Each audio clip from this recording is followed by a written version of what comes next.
Hey guys, Jeff here, and one of the things we all run into when we're dieting is emotional eating, right? I mean, it doesn't matter who you are.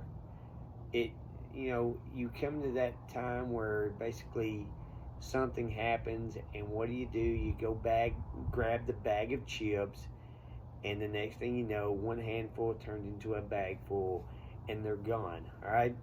So how do you deal with emotional eating? Now, what I would tell you is there's a couple of ways to deal with it. And the first thing is, and most people who talk to me about it, they know what they're doing, right? And that's the first step, is to realize, okay, I've had something happen, and I want to go eat something. What do I do, right? So you've got a couple of options. Now, option number one, if it's available to you, I would tell you, go do it. And that is exercise, all right?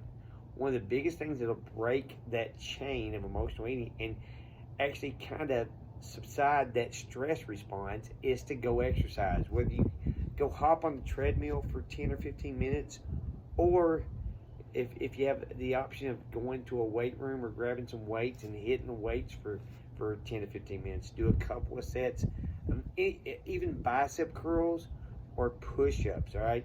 Something that breaks that response and gets you back on track, right? Now, the other thing is, if you just have to eat something, have better snacks available. I don't like saying healthy snacks, better snacks, all right? Meaning, have something like carrot slices, all right? Or carrot sticks, something like celery sticks, broccoli, some kind of vegetable with ranch is good, but let's say, hey Jeff, that's just not cutting it for me, all right? Then once again, look at other options, all right? Another option might be fruit slices, all right? Some kind of fruit. Now, other options might be a 0-calorie drink of some nature, something like that.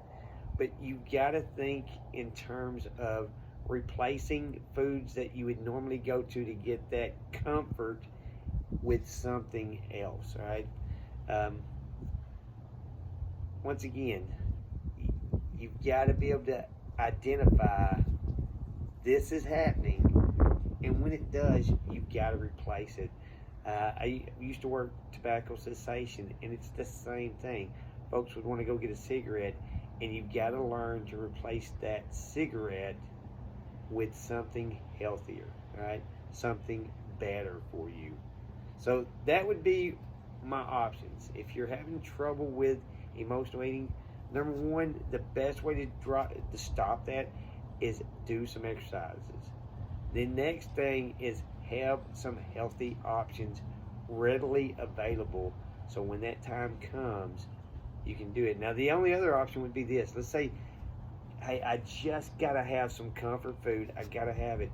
Then what you do is you get you some comfort food, and you measure it out in 100-calorie increments, and you have that available. And when that 100 calories is done, you're done, all right? That would be one other option. So, hope that helps. Exercise. Basically, healthy options like vegetables and fruit. But if you just got to have that comfort food, have it measured out and ready to go, and basically stick within that serving size. If you do that, you're going to be much better off, and you're going to be making progress toward your weight loss goal.